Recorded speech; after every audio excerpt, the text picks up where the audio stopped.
আমাদের খুব প্রবীণ সিনিয়র একজন চলচ্চিত্র অভিনেতা, খল অভিনেতা, খলনায়ক আমির সিরাজি। কেমন আছেন আপনি? আপনাদের দোয়া আল্লাহর রহমতে ভালোই আছে ওস্তাদ। আমরা তো বিভিন্ন পত্রপত্রিকা দেখেছি, হ্যাঁ তো আপনার চলচ্চিত্র কেরিয়ার তো অনেক সুদীর্ঘ সময়, হ্যাঁ হ্যাঁ বহু সময় কাজ করেছেন চলচ্চিত্রে, প্রায় 40 বছর 40 বছর হয়ে গেছে অলরেডি। তো আমরা দেখলাম যে দরদে কাজ করতে সেই বম্বে গিয়েছেন আপনি। হ্যাঁ আচ্ছা, এটা আমার সৌভাগ্য হয়েছে আর কি, দরদের মতো একটা ছবিতে কাজ করার জন্য। এই জন্য অনন্য মামুন ভাইকে আমি সালাম জানাচ্ছি। আমার দরদে আমার চরিত্রটা খুব একটা যে ভালো, অনেক বড় তা নয়।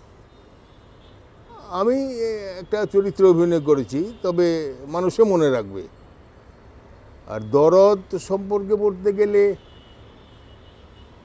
আমার যতটুকু ধারণা, বাংলাদেশে দরদ একটা ইতিহাস সৃষ্টি করবে, এটা আমার ধারণা।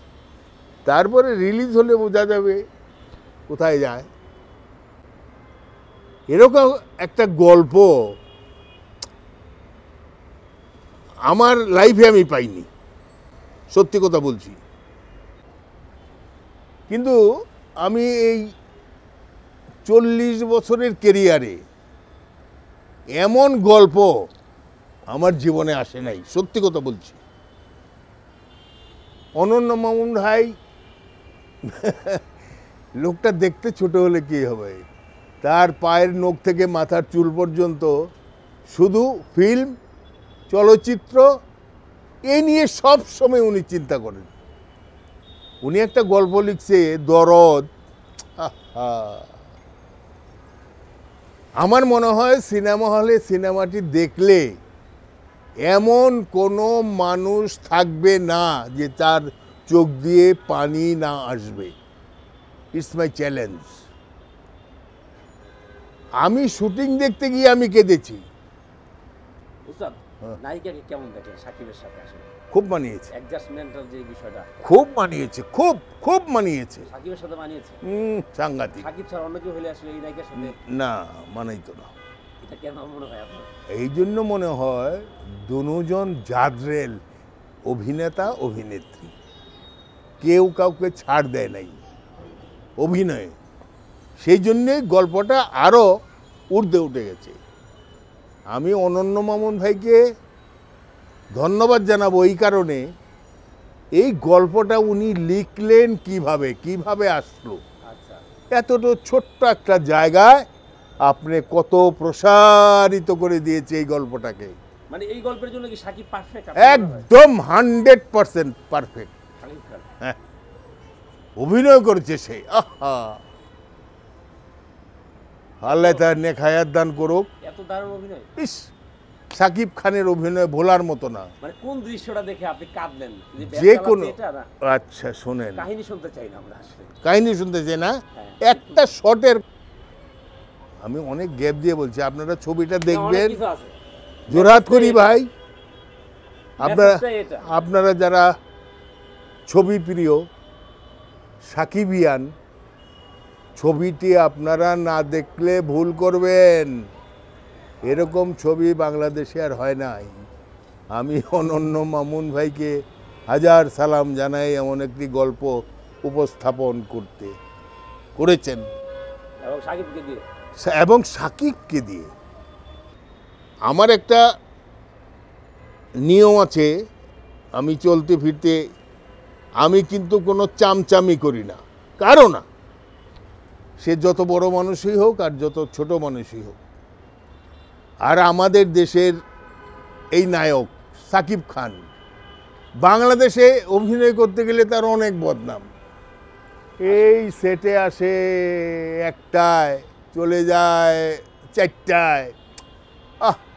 কেমনে ছবি শেষ হবে? অনেক ছবি অসমাপ্ত রয়ে গেছে তার। কিন্তু এই দরদ ছবিতে দেখলাম সাকিব খান আর সাকিব খান নেই, অন্য জগতে চলে গেছে। সে সকাল 8টায় সেটে আসে, আর ইন্ডিয়া তো আবার এই যে হিরোদের জন্য বড় বড় শিল্পীদের জন্য বাস রাখে, এসি এয়ার কন্ডিশন বাস। ওখানে উঠে মেকআপ টেকআপের কোনো বালাই নাই, উনি মেকআপ করেন না, ড্রেসটা পরলো, সেটে হাজির। শাকিব খান, হ্যাঁ, এটা আমি আশ্চর্য হয়ে গেছি, কি সাকিব বাংলাদেশে কি আর এখানে কি। শুটিং আরম্ভ, ওনার মোবাইল বন্ধ,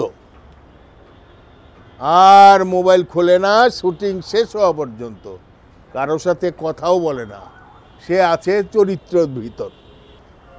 কি বলবো ভাই, এত মনোযোগী, এত মনোযোগী। আর গল্পটা কি সে পেয়েছে, গল্পটা মারাত্মক। মানে অনন্য মামুন ভাই এমন একটা গল্প সৃষ্টি করেছে, একটা সেটের গল্প, একটা সিনেমার গল্প, কি জানি কিভাবে কোথায় নিয়ে গিয়ে। মামুন ভাই, অনন্য মামুন ভাই, আপনাকে অসংখ্য অসংখ্য ধন্যবাদ আমার পক্ষ থেকে। আমি আপনার বয়সও বড়, আমি দোয়া করি আপনি এর চেয়ে ভালো আরও অনেক কিছু করবেন আমার মনে হয়। আমি কোনো চামচামি করিনি, যা সত্য আমি তাই বলছি। কে কি মনে করবে আমার কিছু যায় আসে না।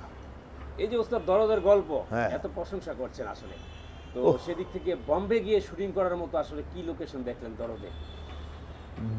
মানে ওখানে যে আসলে শুটিং এই জন্য করতে হবে, কারণ আমাদের দেশ থেকে ওই দেশের শিল্পী বেশি। আচ্ছা, এই জন্য ওখান থেকে বাংলাদেশে আসা, থাকা, খাওয়া, আবি যাবি এনে একটা হ্যাবেলেগেবেট হয়ে যাবে আমার মনে হয়। এই জন্য অনন্য মামুন ভাই ওই জায়গাটা বেছে নিয়েছে। আর ধরেন উত্তরপ্রদেশ, ওখানের বাড়িঘরগুলি অন্যরকম, মনে হয় সব জমিদার বাড়ি, সব শুটিং করার জন্য রেডি, এরকম মনে হয়। মানে গল্পটা কি আসলে ওই দিকের? হ্যাঁ, গল্পটা যে কোনো জায়গার, যে কোনো জায়গার এমন একটা গল্পটা টোটালটা আমি বলতে পারি, কিন্তু বলা যাবে না তো। হয়তো অনন্য মামুন ভাই কিংবা প্রযোজক ওনারা হয়তো মাইন্ড করবেন আমি গল্পটা বললে, আমি বলবো না, গল্পটা আমার হৃদয়ে আছে। হ্যাঁ, সাকিব খান ভাই, আপনাকেও ধন্যবাদ। আপনি যেভাবে কাজ করেছেন ভারতে, উত্তরপ্রদেশে, আমি মুগ্ধ হয়ে গেছি আপনার ব্যবহার দেখে, আপনার শুটিং দেখে।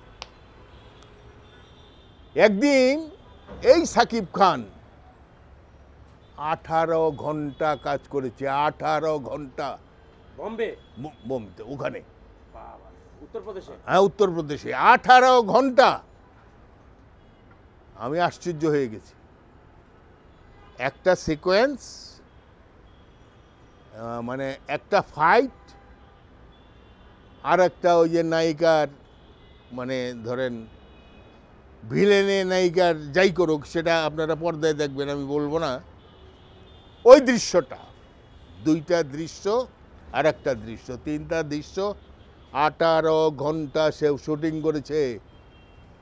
আমি আশ্চর্য হয়ে গেছি, এই কি নতুন সাকিব খান উদয় হলো। আমি খুব আনন্দ পেয়েছি। কারোর সাথে কোনো কথা নেই, শট, আর তার এই চেয়ার, তার অ্যাসিস্ট্যান্টের কাছে মোবাইল, ওনার কাছে কিচ্ছু নাই। আরে ভাই, মাদ্রাস থেকে নায়ক, কি নামটা যেন, ভালো, মানে খুব, হ্যাঁ, টপ লেভেলের নায়ক, আমি নামটা বলতে পারছি না।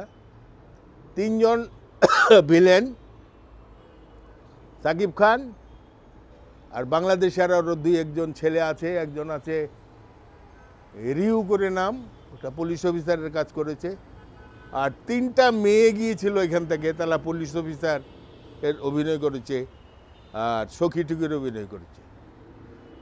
আমি আশ্চর্য হয়ে গেছি ভাই সাকিবের অভিনয় দেখে, আমার চোখ দিয়ে পানি আসছে। বিশ্বাস করবেন না আপনারা কেউ, এত দারুণ, দারুণ গল্প, দারুণ অভিনয়, দারুণ ডিরেকশন। আমাকে ওই একটু চরিত্র দিচ্ছে, তাতেই আমি খুশি। এত বড় একটা ছবিতে ওইটুকু পার্ট আমার জন্য যথেষ্ট। মোটামুটি কয়েকটা সিকোয়েন্স ছিল আপনার? হ্যাঁ, আমার 4টা-5টা সিকোয়েন্স ছিল। এটার জন্য বোম্বে চলে গেছেন? হ্যাঁ, একটা ছবি 6টা ভাষায় নির্মিত হচ্ছে। দরদ? দরদ, আর 6টা ভাষায়। আর ওই ছবিটা ভালোবাসা দিবস 2024 সালের ফেব্রুয়ারি মাসের যে ভালোবাসা দিবস, সেই দিবসে সারা পৃথিবী 42টা দেশে একসাথে রিলিজ হবে। বাংলাদেশেও? বাংলাদেশ সহ একসাথে 6 ভাষায়। ঈদে আসবে না? না না না, কোনো ঈদ নাই, ওটা ঈদের ছবি না। আচ্ছা, যে কোনো সময় চালালেই চলবে, এমন ছবি, এমন একটা গল্প আমার মনে হয়। আচ্ছা। আর এই ধরনের ছবি আমার বাংলাদেশে আর হয়েছে কিনা আমার সন্দেহ আছে। জাকিব খান? আমি সাকিব খান, আর আছে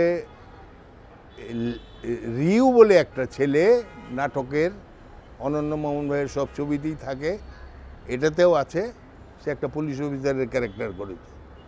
আর ধরেন 3জন মেয়ে আছে। আর বাংলাদেশের তো আমি আর কাউকে দেখি না।